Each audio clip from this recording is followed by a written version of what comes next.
श्री कृष्णाय नमः। श्री गोपीजन वल्लभाय नमः। श्रीमदाचार्य चरण कमलेभ्यो नमः। श्री गोसाई जी परम दयालवे नमः। श्री गुरुवे नमः। बीपी परिकना सौने जय श्री कृष्ण। भगवत भाव विषे આપણે અગાઉ વાતો કરી। ભગવદ્ ભાવ એ નિધિરૂપ છે અને એટલે જ શ્રી હરાયજી મહાપ્રભુજીએ એની રક્ષા કરવાનો દ્રઢ આગ્રહ સેવ્યો છે। ભગવદીય જીવનની સાર્થકતા પણ શામાં છે? તો આ ભગવદ્ ભાવના સંરક્ષણમાં છે, સંવર્ધનમાં છે। પણ એ બધું જાણીશું ક્યાં આગળ? તો સત્સંગના માધ્યમથી આપણે જાણીશું। એવી ઘણી બધી વાતો આપણે અગાઉના સત્સંગની અંદર આપણે જાણી છે। એમાં એક વાત બહુ મહત્ત્વની કહી શકાય કે કોમલ હૃદયમાં જ ભગવાનનો આવિર્ભાવ થઈ શકે। આપણું હૃદય કેવું હોય? કોમલ હોય, નિષ્કપટ હોય, શુદ્ધ હોય, પરિશુદ્ધ હોય, તો એવા હૃદયમાં જ ભગવાનનો આવિર્ભાવ થઈ શકે। પરમાનંદ સ્વરૂપ મારા સેવ્ય પ્રભુ મને ક્યારે દર્શન આપીને કૃતાર્થ કરશે? એ ભાવ આપણા હૃદયમાં હર હંમેશ પ્રગટ થતો રહેવો જોઈએ। એ ભાવના જ ભગવદીયના હૃદયમાં રમતી જ હોય। શ્રી હરાયજી મહાપ્રભુજી તેથી જ સેવ્ય પ્રભુનું સ્મરણ ચિંતન કરતા પહેલું આપણને શું સમજાવે છે? તો પ્રથમ એમના અલૌકિક અપ્રતિમ સૌંદર્યયુક્ત દિવ્ય શૃંગારનું એ પહેલા વર્ણન કરે છે અને એ દિવ્ય શૃંગારનું વર્ણન કરીને એ સ્વરૂપને આપણે નિહાળીએ અને ત્યાર પછીથી એવા સ્વરૂપનું સ્મરણ ચિંતન કરવાની વાત શ્રી હરાયજી મહાપ્રભુજી શિક્ષાપત્રના માધ્યમથી આપણને સમજાવે છે। તો પહેલાં શું છે? તો પહેલાં પ્રભુના અલૌકિક અપ્રતિમ સૌંદર્યયુક્ત દિવ્ય શૃંગારનું વર્ણન એટલા માટે કરવામાં આવ્યું કે જેથી કરીને એ સ્વરૂપને નિહાળીએ, એ સ્વરૂપમાં આપણે લીન બનીએ, એ સ્વરૂપના દર્શન ભરપૂર રીતે પ્રેમપૂર્વક આપણે નિહાળીએ। પુષ્ટિ ભાવનાની દ્રષ્ટિએ એવી માન્યતા છે કે પ્રભુના અન્ય શણગાર ભલે ન હોય પણ કેવળ પ્રેમપૂર્વક ગુંજામાળા ધરાવવામાં આવે તો પણ એ પર્યાપ્ત છે। ગુંજામાલા દ્વારા પ્રભુ અન્ય પ્રકારના શૃંગારની ભાવનાથી જ એનો સ્વીકાર કરતા જ હોય છે।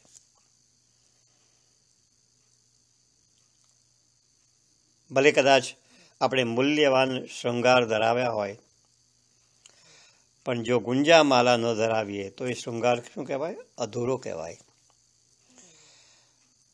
ગુંજામાલાની જે ભાવના છે એમાં ગુંજામાલાના 4 વર્ણ બતાવ્યા છે: લાલ, શ્વેત, પીળો અને શ્યામ। 4 રંગ છે। લાલ રંગ એ રાધા સહચરીના ભાવનો છે, શ્વેત રંગ એ ચંદ્રાવલીજીના ભાવનો છે, પીળો રંગ એ સ્વામિનીજીના ભાવનો છે અને શ્યામ એ શ્રી યમુનાજીના ભાવનો છે। આ ચારેય સ્વામિનીજી પ્રભુના શ્રી અંગનું આલિંગન કરે છે। એ ભાવથી જ પ્રભુ ગુંજામાલાનો પ્રેમથી સ્વીકાર કરે છે। તો આ ગુંજામાળા શું છે? નિસાધનતાનું પ્રતીક છે, નિસાધન ભક્તોનું પ્રતીક છે। સાધન સંપન્ન માણસ હોય તો આભૂષણના રૂપમાં એનો ઉપયોગ નથી કરતા, પણ માત્ર જે નિસાધન હોય, જે નિસાધન એવા બ્રજવાસીઓ છે એ જ એનો આ ગુંજાનો ઉપયોગ કરતા હોય છે અને એટલે જ પ્રભુ એને ધારણ કરતા કહે છે, મને તો મારા પ્રિય ભક્તોની દીનતા અને પ્રીતિ પ્રાપ્ત કરવાની જ અભિલાષા છે. પ્રભુને શેની અભિલાષા છે? તો પ્રિય ભક્તોની દીનતા અને પ્રીતિ. મને બસ બીજું કશું નથી જોઈતું, મારા ભક્તોની દીનતા અને પ્રેમ જ જોઈએ છે.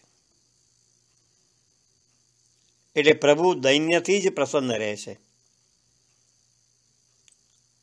ગુંજામાળા અને મયુરપુચ્છનો મુગટ આ બે પ્રભુના નિસાધન ભક્તોના પ્રતીક રૂપ છે, એમના દૈન્યના પ્રતીક રૂપ છે. અને એટલે તો આપણા પ્રભુ પણ કેવા કહેવાય છે? દીનાનાથ કહેવાય છે, દીનબંધુ કહેવાય છે. આપણે ઠાકોરજીને દર્પણ બતાવીએ છીએ, તો આ દર્પણ બતાવવાની જે ક્રિયા છે ને, એ પણ એટલા માટે છે કે જેથી પ્રભુ પોતાના સ્વરૂપનું દર્શન કરી શકે. એનો ભાવ એ છે કે દર્પણમાં જેવી રીતે પ્રભુનું સ્વરૂપ પ્રતિબિંબિત થાય છે, તેવી રીતે એ પ્રભુ તમે ક્યારે મારા હૃદયમાં પધારશો? જેમ પેલું દર્પણમાં પ્રભુનું પ્રતિબિંબ પડે ને, તો પ્રભુનું સ્વરૂપ ત્યાં આગળ પ્રતિબિંબિત થાય છે. તેવી રીતે પ્રભુને આપણે એ દ્વારા કહીએ છીએ કે પ્રભુ તમે ક્યારે મારા હૃદયમાં પધારશો? આવું નિર્મળ પરિશુદ્ધ હૃદય અમારું ક્યારે થશે? અને એ થાય એટલા માટે એ ભાવથી દર્પણને પછી શું કરીએ છીએ? આપણા હૃદય પર સ્પર્શ કરાવીએ છીએ, આપણા હૃદય પર એને લગાડીએ છીએ. એટલે પ્રભુ તમે મારા હૃદયમાં પધારો, પણ એ પધારવા માટે નિર્મળ હૃદય જોઈએ. તો પ્રભુને આપણે વિનંતી કરીએ છીએ કે પ્રભુ આવું મારું નિર્મળ હૃદય ક્યારે થશે?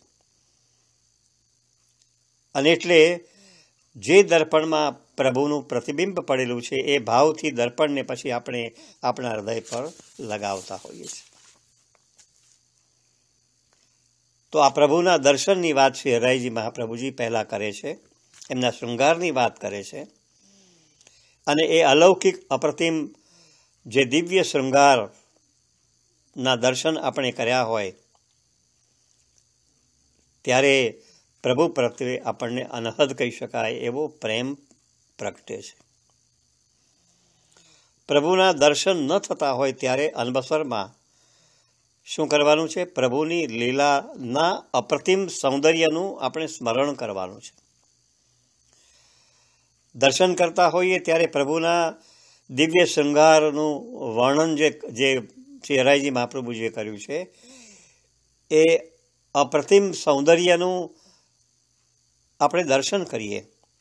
પણ પ્રભુના દર્શન ન થતા હોય ત્યારે અનવસરમાં પ્રભુની જે લીલાઓ છે એ લીલાના અપ્રતિમ સૌંદર્યનું સ્મરણ આપણે કરતા રહીએ. વિવિધ લીલાઓના માધ્યમથી જ ભગવત સ્વરૂપનું ચિંતન કરવું એ જ ભગવદીય જનોનું પરમ કર્તવ્ય છે. આ લીલાના બે પ્રકાર આપણે બતાવી શકીએ, સૃષ્ટિ લીલા અને અવતાર લીલા. આ જગત પરમાત્માએ લીલા માટે, પોતાના આનંદ માટે પ્રગટ કર્યું. આ શું છે? લીલા સૃષ્ટિ. માત્ર આંતરિક ઉત્સાહ પ્રગટાવવા માટે જ આ લીલા સૃષ્ટિ છે. પણ બીજી છે અવતાર લીલા. પરમાત્મા ભૂતલ પર અવતાર લઈને કોઈકને કોઈક લીલા કરે છે. એ લીલા પછી માખણ ચોરીની હોય, શૈતાની કરવાની હોય, હસવું, રડવું, હસાવવું, રડાવવું, માર ખાવો, માર ખવડાવવો, આ બધી પ્રભુની આવી લીલાઓ છે. આ અવતાર લીલાનું પ્રતિબિંબ પછી ભક્તોના હૃદયમાં પડે છે. એટલે ભક્તો જ્યારે આ લીલાઓનું ગાન કરે, વિવિધ લીલાઓના માધ્યમથી ભગવત સ્વરૂપનું ચિંતન કરતા હોય ત્યારે પ્રભુના દર્શનમાં, શ્રવણમાં, એટલે ભગવદીઓના દર્શનમાં, શ્રવણમાં, ગતિમાં, રતિમાં, મતિમાં, એ સર્વમાં આ જ લીલાઓનું પછી પ્રતિબિંબ પડતું હોય છે. અને ત્યાં પછી ભક્તિ પ્રગટ થાય છે. લીલાનું પ્રતિબિંબ ક્યાં પડે છે? ભક્તોના હૃદયમાં પડે છે. લીલાનું પ્રતિબિંબ ઇન્દ્રિયોમાં જો ન પડે તો તેવી ઇન્દ્રિયો પછી શું કહેવાય? વ્યર્થ કહેવાય. કારણ કે એવી ઇન્દ્રિયોનો કોઈ અર્થ નહીં કે જેમાં એનું પ્રતિબિંબ ન પડતું હોય. એટલે લીલાઓનું જે પ્રતિબિંબ છે ને એ આપણી ઇન્દ્રિયોમાં અવશ્ય પડવું જોઈએ, તો જ ભક્તિ પ્રગટ થઈ શકે, તો જ વિવિધ લીલાઓના માધ્યમથી આ બધે ભગવત સ્વરૂપનું ચિંતન સ્મરણ કરવાનું સાર્થક બન્યું કહેવાય. અગત્યની વાત એ છે કે સદા સર્વદા પ્રભુનું સ્મરણ કર્યા કરવું એ જ તો આપણું કર્તવ્ય છે, કાં તો દર્શનના માધ્યમથી યા તો લીલાના માધ્યમથી. જેવી રીતે ગોપી દહીં વેચવા નીકળી હતી અને દહીં લોનો બધે શું બોલે છે ગોપી બોલે છે માધવ લો, માધવ લો. કેમ કે એ માધવના વિચારોમાં જ ગળાડૂબ હતી. એટલે લૌકિક કાર્ય કરતાં કરતાં પણ એનું ચિત્ત તો પ્રભુમાં જ લાગેલું હતું અને એટલા માટે દહીં લો બદલે એ માધવ લો એમ બોલ્યા કરે છે.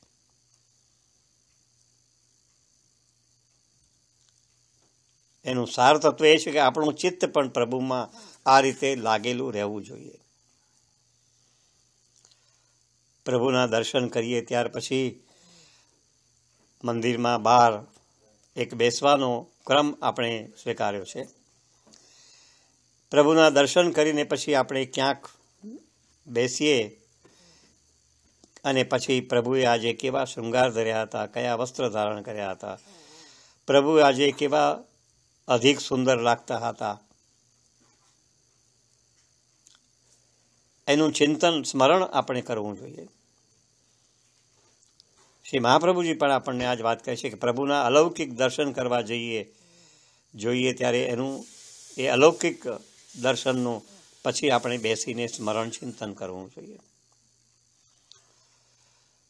પણ એક વાત બિલકુલ સાચી છે કે પ્રભુના દર્શન કરવાની ઈચ્છા આપણામાં જન્મી એનો અર્થ એ છે કે પ્રભુ પરત્વે આપણો વાસ્તવિક પ્રેમ ભાવ પ્રગટ્યો છે. પછી શ્રી હરાયજી મહાપ્રભુજી આપણને સમજાવે છે તે રીતે પ્રભુના દર્શન આપણે કરવા જોઈએ. પણ વસ્તુતઃ તો પ્રભુના દર્શન કરવાની ઈચ્છા જ પ્રભુ પરત્વે આપણો વાસ્તવિક પ્રેમભાવ બતાવે છે. આ પ્રેમભાવને કારણે જ પછી લૌકિક આકર્ષણો તરફ આપણે આપણા મનને લઈ જતા નથી, અથવા તો આ પ્રેમભાવને કારણે પછી આપણું મન પણ લૌકિક આકર્ષણો તરફ ખેંચાતું નથી હોતું. પણ એ દર્શન કેવી રીતે કરવા જોઈએ?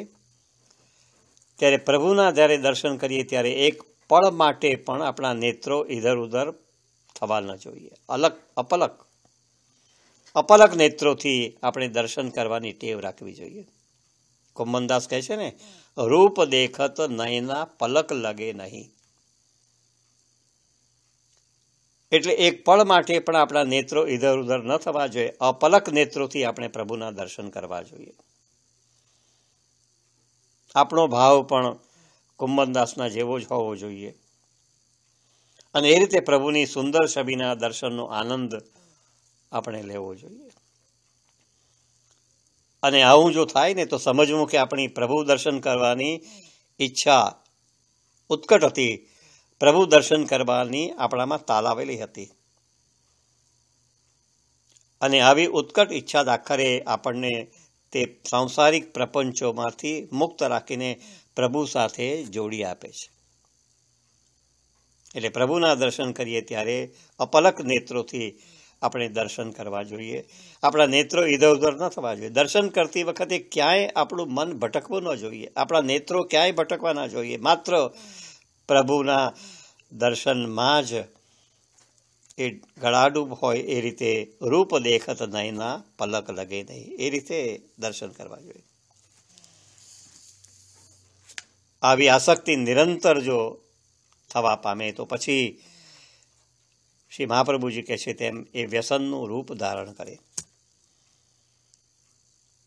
બહુ મોટી વાત છે, બહુ ઊંચી વાત છે.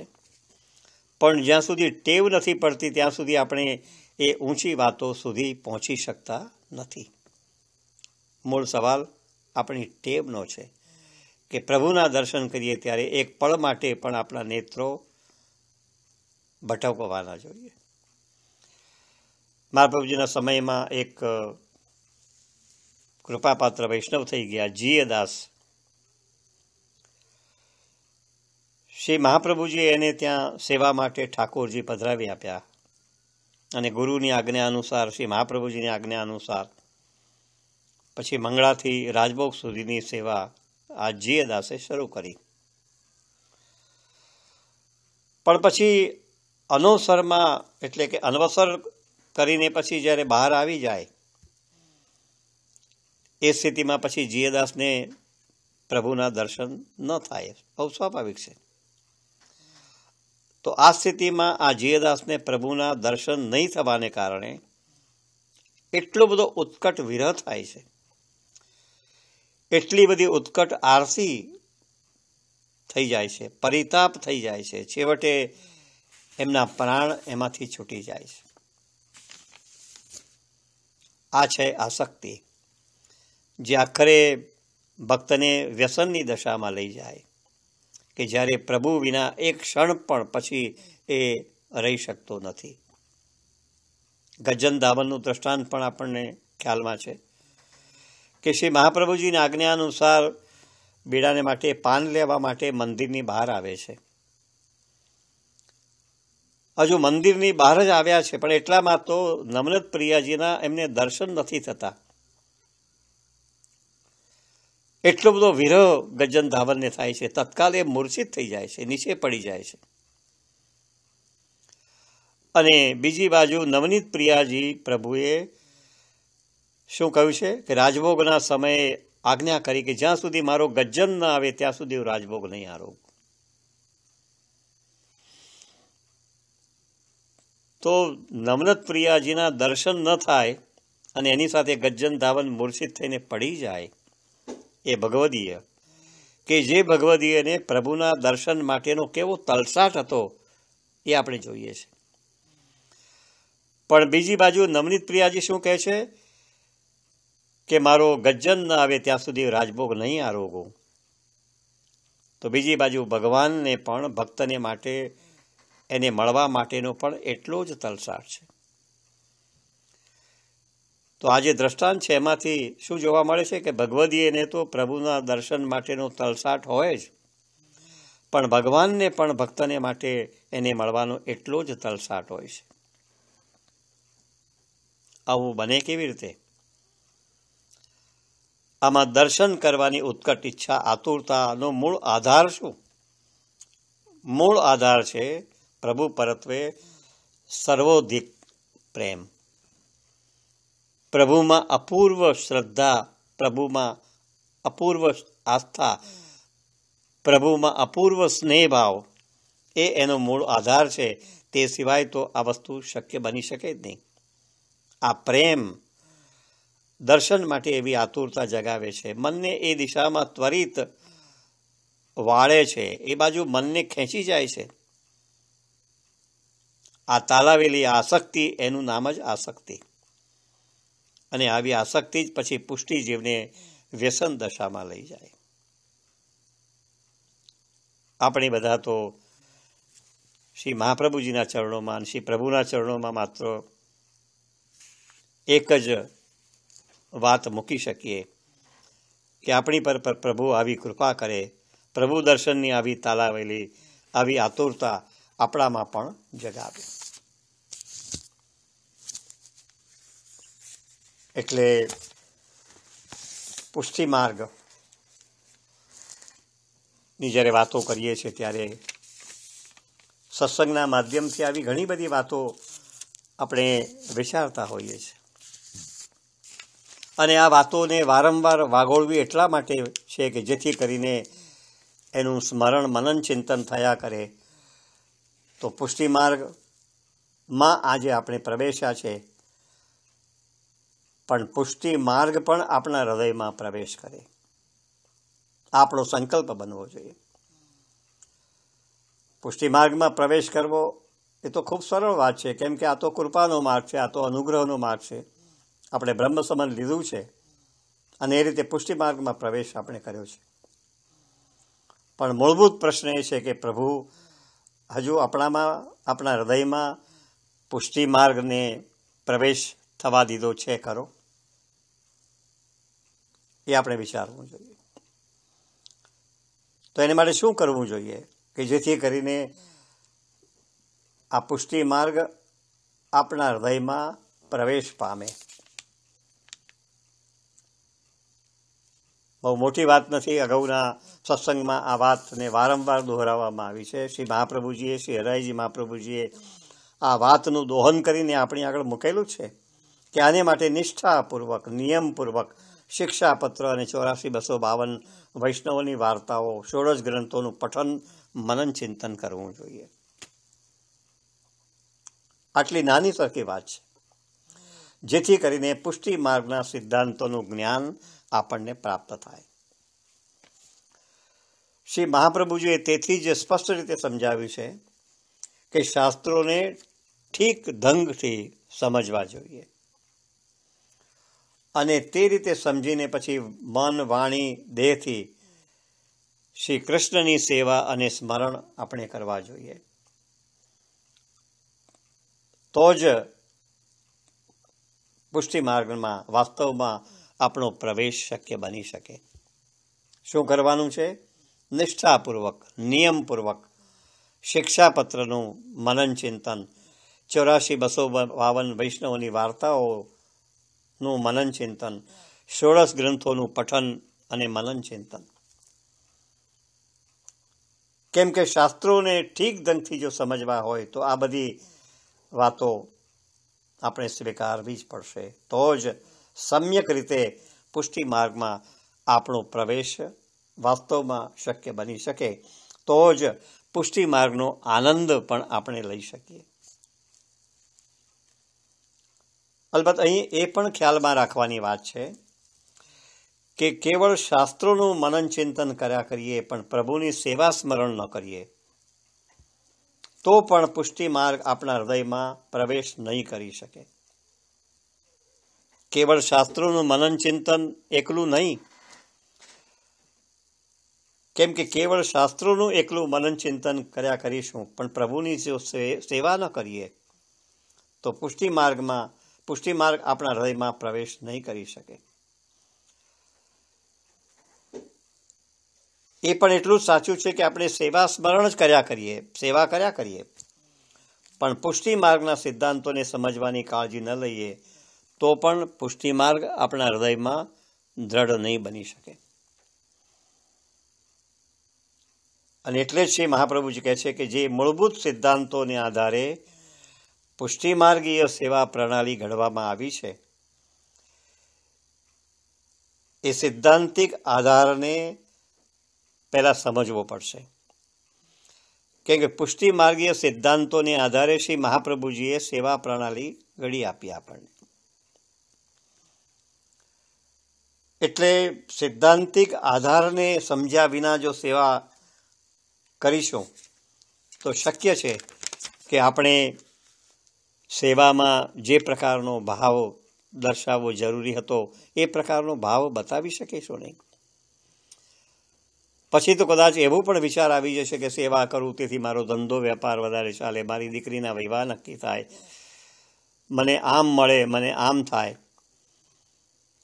અને આવા ભાવથી પછી જો સેવા કરવામાં આવે તો એ સેવા પછી સેવા બની શકે ખરી?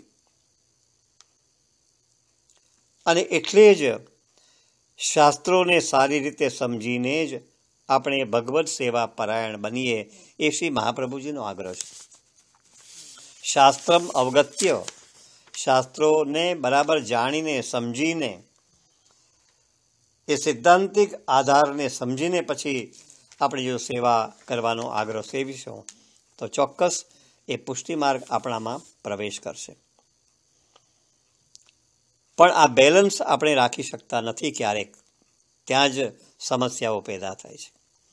ક્યારેક એવું જોવા મળે છે આપણને કે કેટલાક શાસ્ત્રોને જ અધિક પ્રધાનતા આપતા હોય છે અને ઠાકોરજીની સેવાને છોડી દે. તેવું એવું માને છે કે શાસ્ત્રોનું મનન કરો, તેની પર પ્રવચનો કરો.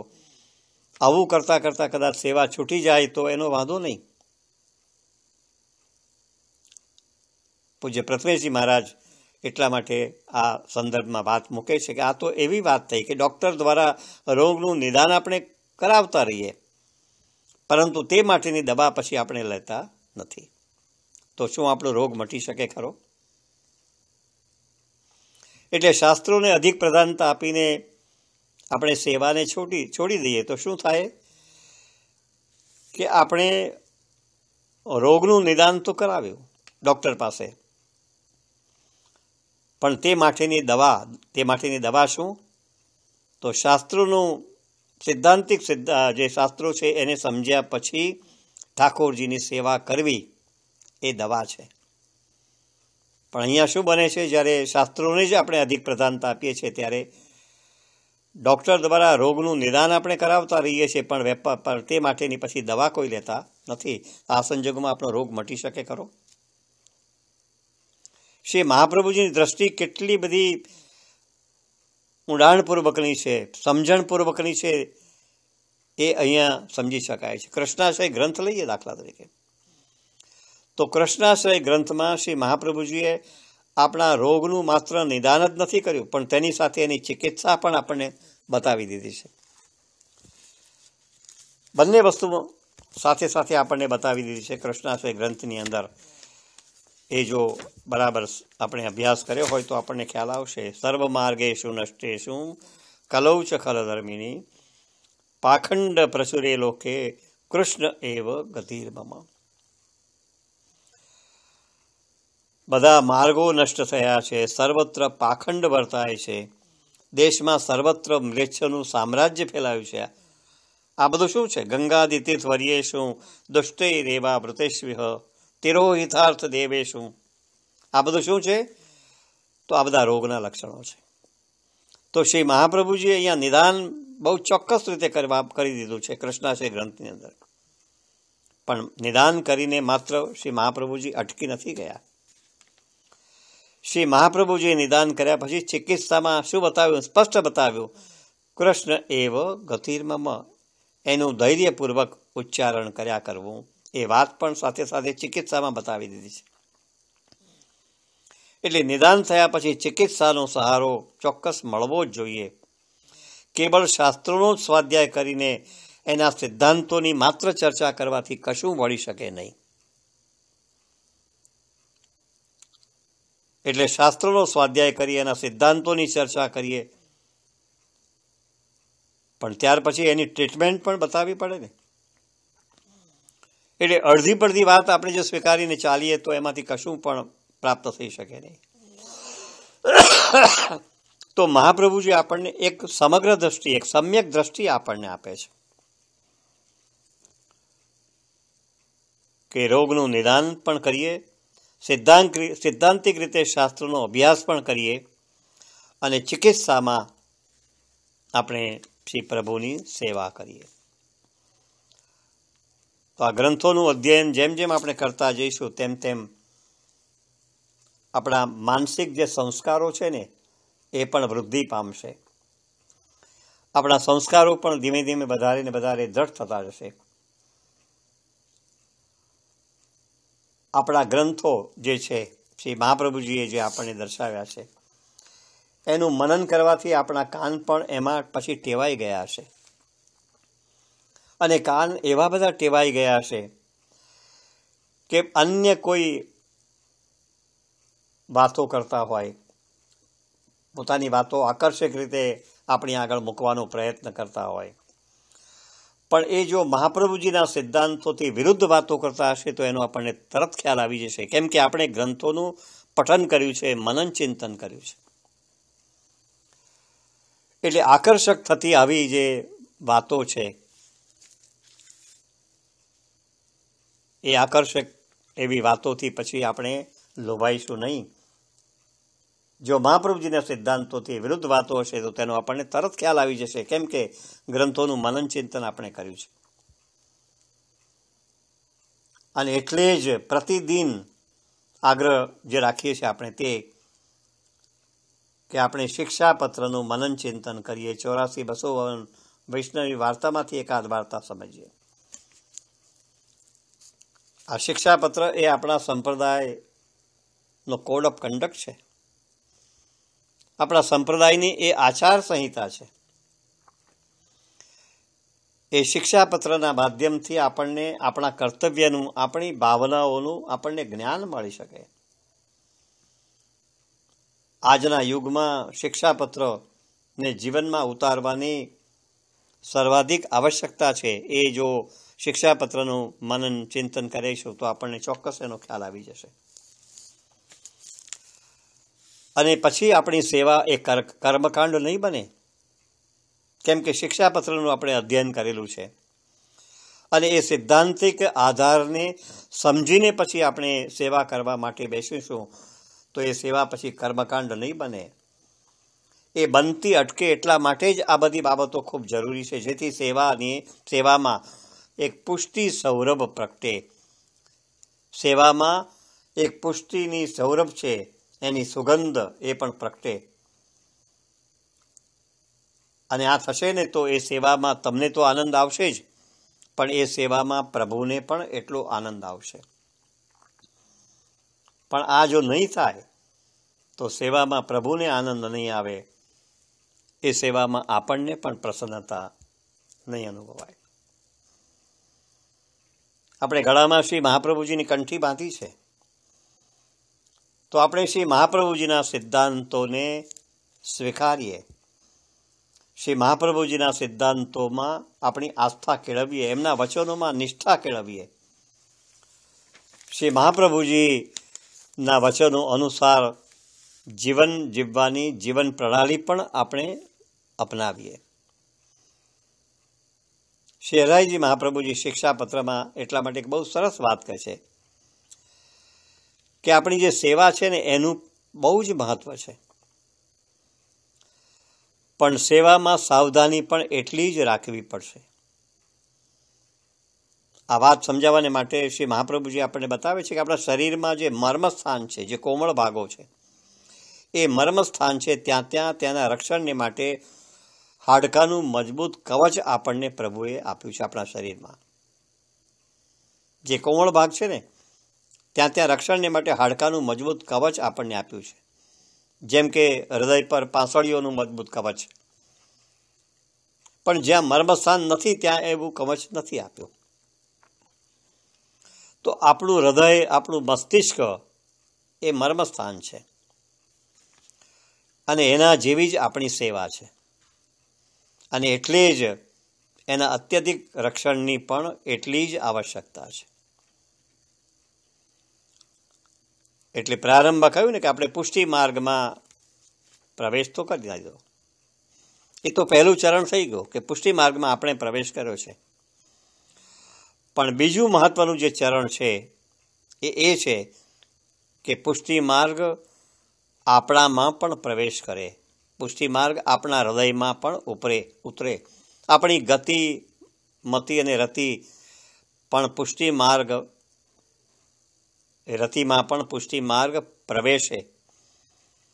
કારણ કે એમ નહીં થાય ને તો આપણો કોઈ પણ રીતે ઉદ્ધાર થવાની શક્યતા નથી. અને આપણે એ પણ જોયું છે ને કે શ્રી મહાપ્રભુજીની વિચારધારામાં તો એમ છે કે જેમને પણ બ્રહ્મ સંબંધ લીધું છે તેમને સેવા તો કરવી જ રહી. શ્રી જે આધુનિક વાતો આપણે બધી સાંભળીએ છીએ તે પ્રમાણે શ્યામ મનોહરજી તો વારંવાર કહે છે જ કે જેનાથી પણ સેવા ન થઈ શકે, કે જેનાથી સેવા કરવાની કોઈ સંભાવના જ નથી, એમને બ્રહ્મ સંબંધ લેવાની તસ્દી ન લેવી જોઈએ. જેનાથી સેવા ન થઈ શકે, કે જેનાથી સેવા કરવાની કોઈ સંભાવના જ નથી, એને પછી બ્રહ્મ સંબંધ ન લેવું જોઈએ. શ્રી શ્યામુ બાબા તો એમ કહે છે કે સેવા નહીં કરવા વાળાને જો બ્રહ્મ સંબંધ અપાય તો એ લેનારનો તો અપરાધ છે જ, પણ આપવા વાળાનો પણ અપરાધ માનવો રહ્યો.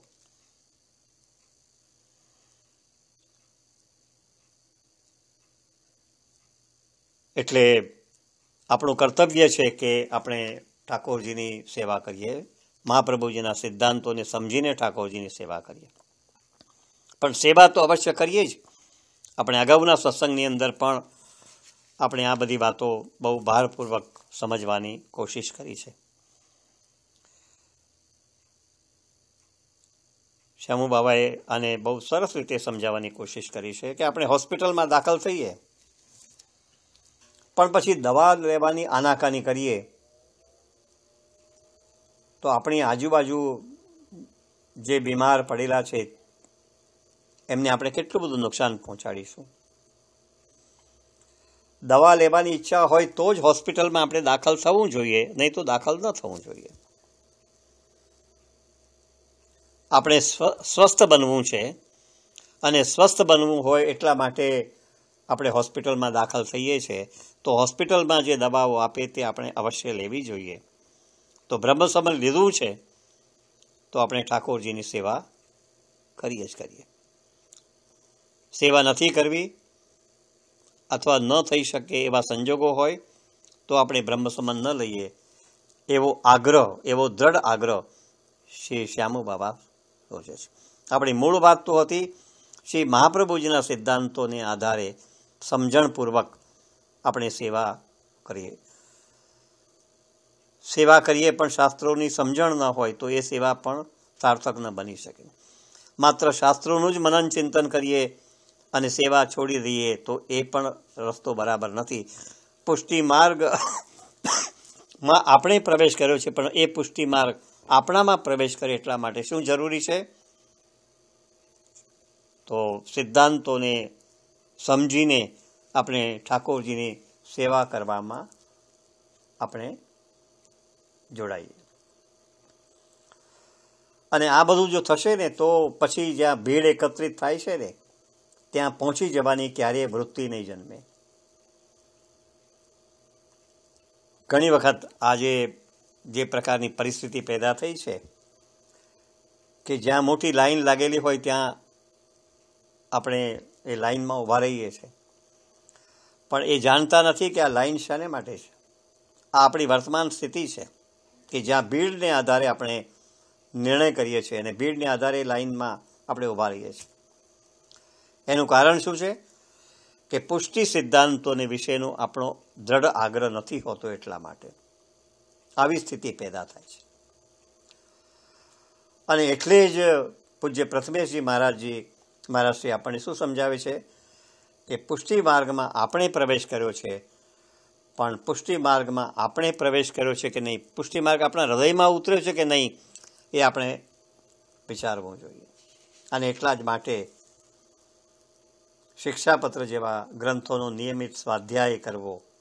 84-252 ભગવદીઓએ પોતાના જીવનમાં કેવી રીતે આચરણ કરીને બતાવ્યું છે એનું અનુસરણ કરવાની તાતી આવશ્યકતા છે. એમાં કદાચ ઉતાવળ નહીં થાય અને ઉતાવળ કરવી એ જરૂરી પણ નથી, કેમ યોગ્ય સમય થશે ત્યારે કોઈ ફળ પરિપક્વ થાય તો તેમાં મીઠાશ આવે જ આવે, અને ત્યારે સાકર ઉમેરવાની પછી કોઈ જરૂરત રહેવા ન પામે. પણ ફળ જો કાચું હોય તો એમાં મીઠાશ ન આવે. એ જ રીતે સિદ્ધ જે સિદ્ધાંત છે એ સિદ્ધાંત એટલે કે શુદ્ધ સાધનના વૃક્ષ પર લાગેલી કાચી કેરી તોડીને જો આપણે ઉતાવળ કરીશું તો એમાં કદાચ મીઠાશ નહીં આવે. એટલે જે માર્ગ પર આપણે ચાલી રહ્યા છીએ સાધનનું ફળ ક્યારે મળશે? પરિપક્વ થતાં આપણને આપોઆપ મળશે જ. અને ત્યારે એમાં અત્યંત મીઠાશ આવવાની પણ, મધુરતા આવવાની પણ પૂરેપૂરી શક્યતા છે. પણ એ સેવામાં આ પ્રકારની સાવધાની રાખીશું તો ચોક્કસ એમાં મધુરતા આવશે. તો આપણી સેવાનો વાસ્તવિક અર્થ એ જ કે આપણે આપણા પરિવારજનો સાથે મળીને આપણા તનથી, આપણા ધનથી, આપણા મનથી આપણે માથે બિરાજતા શ્રી ઠાકોરજીની સેવા કરીએ. આ શરત આપણે જો પૂરી ન થાય તો શ્રી મહાપ્રભુજી એને સેવા નથી માનતા. શ્રી ગોસાઈજી પ્રભુચરણ પણ આજ્ઞા કરી છે ને કે કોઈકનું તન, કોઈકનું ધન કે કોઈકનું મન, મનોરથ આવા વિભાગીકરણથી સેવા કરીએ તો એ હરગીજ સેવા નથી. એટલે શ્રી મહાપ્રભુજી કહે છે તેમ આપણી ભક્તિને દિવ્ય અને ગરિમાયુક્ત બનાવવી હોય તો શ્રી મહાપ્રભુજીના આપણે અનુયાયીઓ છે તો એનું સ્વાભિમાનપૂર્વક આપણે એ વિચારોને સ્વીકારીએ તો શ્રી મહાપ્રભુજી આપણને ભક્તિનો જે દિવ્ય રથ એનું પ્રદાન કર્યું છે એ દિવ્ય રથ અવળે માર્ગે નહીં જાય પણ સાચે માર્ગે જશે અને એ પુષ્ટિ માર્ગનો આપણે આનંદ પણ લૂંટી શકીશું. આ વાત ને આગળ જો લઈ જવી હોય તો મેં કહ્યું ને કે ભક્તનું હૃદય હંમેશા કોમળ હોય. એ કોમળ હૃદયમાં જ ભક્તિનો આવિર્ભાવ થઈ શકે, એ કોમળ હૃદયમાં જ પ્રભુનો આવિર્ભાવ થઈ શકે. એને માટે આપણા સંપ્રદાયના જે વિદ્વાન કહી શકાય, પુષ્ટિ માર્ગના મર્મજ્ઞ કહી શકાય, નામ કદાચ તમે સાંભળ્યું પણ હોય, જયેન્દ્રભાઈ સોની મુંબઈમાં છે, એન્જિનિયર છે, સિવિલ એન્જિનિયર છે, ત્રીજા ઘરના સેવક છે. એમને બહુ એક માર્મિક પ્રસંગ આપણી આગળ મૂક્યો છે.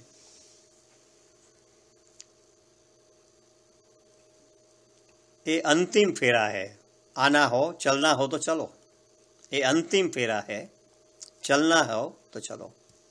આ અંતિમ ફેરો છે, આવવું હોય તો આવો. આ શાનો અંતિમ ફેરો છે?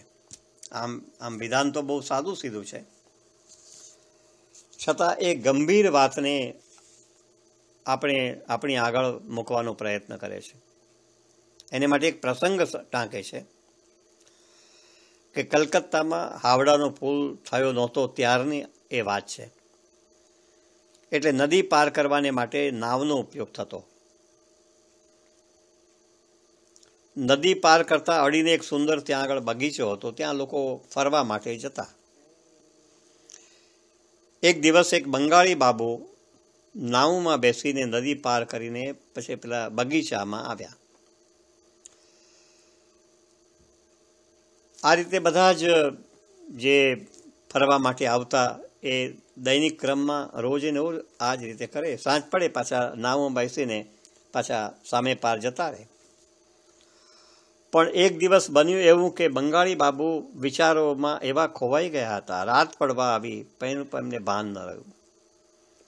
બીજા બધા જે ફરવા આવ્યા હતા એ બધા તો પાછા નાવમાં બેસીને સામે પાર જતા રહ્યા. બધી નાવ પણ લગભગ પાછી જતી રહી હતી. માત્ર એક જ નાવ બાકી હતી અને એમાં કેટલાક મુસાફર પાછા જવા માટે બેઠા હતા. નાવમાં જગા પણ હજુ બાકી હતી. એટલે નાવનો નાવિક મુસાફરોને બેસાડીને, ચાલો છેલ્લો ફેરો છે, બગીચામાં જઈ આવું, કોઈ બાકી તો રહ્યું નથી ને, કોઈ મુસાફર પાછો બાકી રહી ગયો હોય તો પછી તો એને જવા માટેનો કોઈ અવકાશ રહેશે નહીં. એટલે જોઈ આવું એમ કહીને એ બગીચામાં જાય છે. ત્યાં પેલા બંગાળી બાબુને ધ્યાનમગ્ન દશામાં જુએ છે. એટલે પેલો નાવિક પેલા બંગાળી બાબુને કહે છે, બાબુજી એ અંતિમ ફેરા હૈ, ચલના હો તો ચલો. બાબુજી આ અંતિમ ફેરો છે, આવવું હોય તો આવો. આવું 2-4-5 વખત જ્યારે નાવિક બોલ્યો ત્યારે બાબુજી ધ્યાન ભંગ થયા. નાવિકના શબ્દો કાને પડ્યા, આ અંતિમ ફેરો છે. એ પેલા બંગાળી બાબુએ સાંભળ્યું, આ અંતિમ ફેરો છે. અને આ શબ્દો સાંભળતા એમના હૃદયમાં પ્રકાશનો પુંજ ઝબકી ઉઠ્યો. વાત સાચી છે, આ અંતિમ ફેરો છે ને. બસ પછી તો બાબુજીના જે બંગાળી બાબુ હતા એમના હૃદયમાં એક પ્રકારનો વૈરાગ્ય જાગ્યો. એમના હૃદયમાં ભગવત પ્રાપ્તિ માટેની પછી તો એવી લગની લાગી ગઈ. તમે જુઓ એક બંગાળી બાબુનું આ દ્રષ્ટાંત, કે એક જ વાક્યની એવી ધારદાર અસર એની પર થાય છે, અને પછી તો ભગવત પ્રાપ્તિની એવી લગની લાગી, એનું આખું જીવન બદલાઈ ગયું. બધું છોડી દીધું, વૃંદાવન જવા માટે નીકળી પડ્યા, અને ત્યાં જ પછી પોતાનું શેષ જીવન વિતાવ્યું.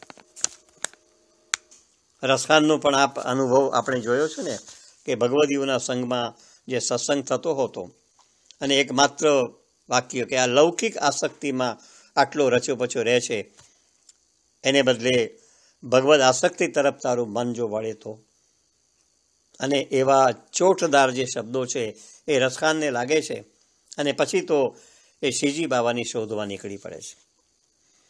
તો એક નાવિકનું સાધારણ વાક્ય કેટલી ગંભીર ચોટ લગાવી દીધી.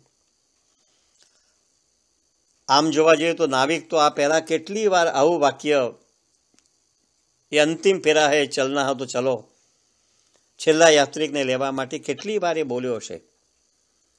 પણ આજે આ બાબુના હૃદયને ઘેરી અસર પહોંચાડી. કેમ કે ત્યારે એનું હૃદય કેવું હતું? કોમળ હતું, ભાવમય હતું. કશુંક જીવનમાં ગંભીર રીતે એ વિચારતા હતા ત્યારે. આ જ રીતે આપણું હૃદય પણ ભગવદીઓની વાણી સાંભળવા ઉત્સુક હોય તો સામાન્ય વાક્યની પણ ઘેરી અસર આપણી પર પણ પડવા પામે. પણ આવું હૃદય આપણું કોમળ હોય. ભગવદ આશ્રયના મૂળમાં જરૂર ભગવત કૃપા જ હોય છે, અને આવી કૃપા હોય ને તો જ આપણને ભગવત આશ્રય પ્રાપ્ત થાય. તો જીવનના અનેક લૌકિક કાર્યોમાં આપણું મન પરોવાયેલું રહેતું હોય છે, પણ જો યોગ્ય સમયે સત્સંગ મળે, ભગવદજી જનોનો મેળાપ થાય, એની વાણી સાંભળવા મળે, તો આપણું જીવન સાર્થક થઈ જાય. અલબત્ત આવો સત્સંગ પણ પ્રભુ કૃપા વિના નથી મળતો. આ બંગાળી બાબુને પણ આ વાક્યની જે ચોટ લાગી, ચલના હો તો ચલો, એ તો અંતિમ ફેરા હે, આ અંતિમ ફેરો છે,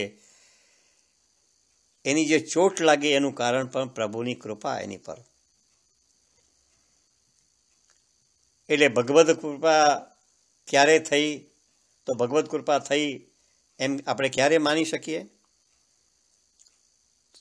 તો સુખ સમૃદ્ધિ મળે એટલે ભગવદ કૃપા થઈ, મને સારું સ્વાસ્થ્ય પ્રાપ્ત થયું એટલે ભગવદ કૃપા થઈ, ખૂબ જ ખ્યાતિ મળી એટલા માટે મને ભગવદ કૃપા થઈ, એ ભગવદ કૃપા નથી. આપણે બધા આ માનીએ છીએ કે આ જ ભગવદ કૃપા છે. એવી રીતે મનુષ્યના જીવનમાં સંકટ આવે, ઉપાધિ આવે, બીમારી આવે, ધંધામાં નુકસાન થાય, તો એ શું માનશે? કે પ્રભુ મારાથી નારાજ છે, પ્રભુ મારાથી ચોક્કસ અપ્રસન્ન બન્યા છે. પણ અહીંયા આપણી ભૂલ છે.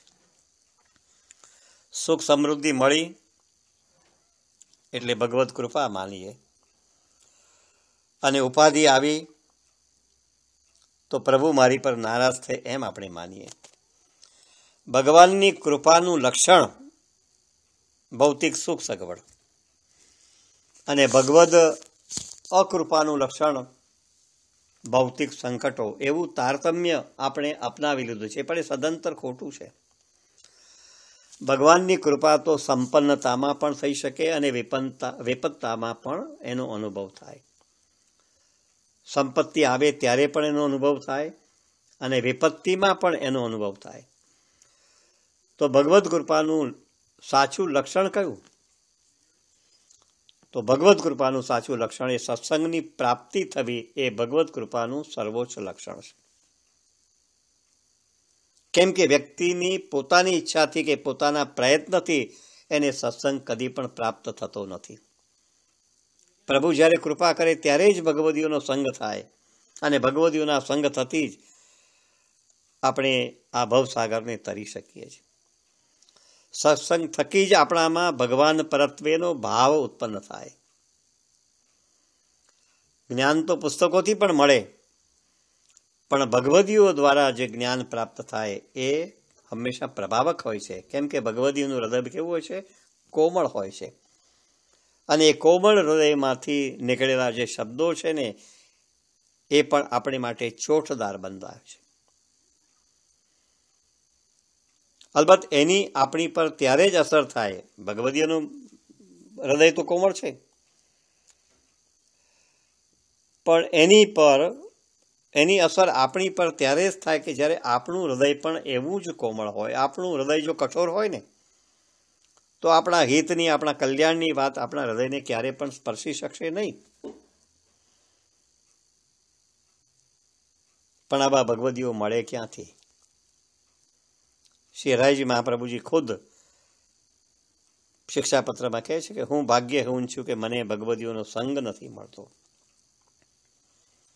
શ્રી હરાયજી મહાપ્રભુજી સ્વયં આ કહે છે, હું ભાગ્યહીન છું કે મને ભગવદીઓનો સંગ નથી મળતો. અલબત્ત હરાયજી મહાપ્રભુજી એમ કહેતા હોય તો એ તો ભગવત સેવામાં જ રચ્યા પચ્યા રહેતા હતા. તો આવું કેમ કહ્યું હશે? તો આપણા જેવા મનુષ્યોને સમજાવવાને માટે, આપણા જેવા મનુષ્યોને શિક્ષા આપવા માટે જ આવી વાત એમને કરી હશે. શ્રી હરાયજી મહાપ્રભુજીએ તો આગળ જઈને આપણને એમ પણ કહ્યું કે એવા ભગવદીઓ ન મળે તો ભગવદીઓની ભાવનાનો સંગ કરવો એટલી જ અસરકારક. એમની ભાવનાનું પણ સતત ચિંતન, મનન, અનુસંધાન કરવું જોઈએ. એમની ભાવનાનું સંગ એટલે શું? કે ભગવદીઓએ જે રીતે જીવ્યા, જે રીતે પ્રભુ પરત્વે પોતાની ભાવના પ્રગટ કરી, એનું અનુસરણ કરવાને માટે પ્રેરાઈએ. એટલા માટે એ ભાવનાનું પણ સતત મનન ચિંતન આપણે કરીએ. તો એ ભગવદીઓની ભાવના કેવી રીતે મળે? તો એ માટે પાછું મૂળ વાત આવી છે કે ભગવદીઓ દ્વારા જે ગ્રંથો રચવામાં આવ્યા હોય એનો આપણે સંગ કરીએ.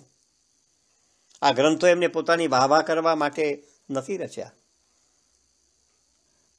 અષ્ટછાપ કવિઓએ જે કીર્તન ગાન કર્યું એ કીર્તન ગાન પોતાની વાહવા થાય એટલા માટે નહીં, પદ પ્રતિષ્ઠા માટે નહીં, પણ એમના હૃદયના ભાવને આ અષ્ટછાપ કવિઓએ વહેતા મૂક્યા. તો ભગવદીઓએ કઈ ભાવના લઈને આ ભવસાગર પાર કર્યો એ આ ગ્રંથોના માધ્યમથી જ આપણે જાણી શકીએ. પણ આવો સત્સંગ આપણને ન મળે તો ભગવદીઓનો સંગ કે એમના ગ્રંથોનું વાંચન, મનન પછી ક્યાંથી મળી શકે? અને એકવાર ગ્રંથોનું વાંચન કરવાથી તેનો અર્થબોધ ક્યારેક સ્પષ્ટ નથી થતો હોતો. અને એટલા જ માટે આગ્રહ રાખવામાં આવે છે કે એનું વારંવાર આપણે મનન ચિંતન કરીએ તો જ એનો જે મૂળ ભાવ છે ને એ મૂળ ભાવ આપણી પકડમાં આવી જાય. આવું કેમ બને છે? કેમ કે પ્રારંભમાં જ્યારે ગ્રંથનું વાંચન કરીએ છીએ ને ત્યારે એ ગ્રંથના શબ્દોના મર્મને ગ્રહણ કરવા માટે આપણા હૃદયમાં એટલી ઉત્કટતા નથી હોતી અને એટલા માટે એ શબ્દો આપણને સમજાતા નથી. પણ વારંવાર જ્યારે એ ગ્રંથનું પરિશીલન કરીએ તો આપણું હૃદય પણ એ ગ્રંથને સમજવા માટે હવે અભિમુખ બન્યું છે. આપણા હૃદયમાં પણ એ ગ્રંથને સમજવા માટેની એક ઉત્સુકતા પ્રગટ થઈ છે, તાલાવેલી જાગી છે. આપણું હૃદય પણ એને સમજવા માટે હવે તૈયાર થયું છે. અને જ્યારે આપણું હૃદય એને માટેનું તૈયાર થયું હોય ત્યારે ગ્રંથના શબ્દોનો મર્મ પણ આપણા હૃદયમાં આપોઆપ સ્ફુરિત થાય છે. બંગાળી બાબુનું જે દ્રષ્ટાંત અહીંયા લેવામાં આવ્યું એમાં પણ બંગાળી બાબુએ નાવિકના એ શબ્દો, એ અંતિમ ફેરા હે, ચલના હો તો ચલો, આ અંતિમ ફેરો છે, આવવું હોય તો આવો, એવું એ તો એને વારંવાર સાંભળ્યું હશે. પણ આજે જ એની પર અસર થઈ? કેમ કે ત્યારે એ બાબુની મનસ્તુતિ એવી હતી, ત્યારે એનું હૃદય આર્ધ બન્યું હતું, એનું હૃદય ભાવનાથી ભીનું થયેલું હતું, ભક્તિની વિનાશથી એ અત્યંત કોમળ થઈ ગયેલું હતું. એટલે રોજના બોલાયેલા સામાન્ય શબ્દોની પણ ચોટદાર અસર આ બંગાળી બાપુ પર થઈ અને એનું સમગ્રતયા જીવન બદલાઈ ગયું. તો કોમળ હૃદયમાં જ ભગવાનનો આવિર્ભાવ થઈ શકે જે વાતને લઈને આપણે આજનો સત્સંગ શરૂ કર્યો, એ વાત અહીંયા પણ આપણે સહેલાઈથી સમજી શકીએ છીએ. આ શબ્દો સાથે આજે આપણા સત્સંગને આપણે વિરામ આપીએ. અસ્તુ. સૌને જય શ્રી કૃષ્ણ.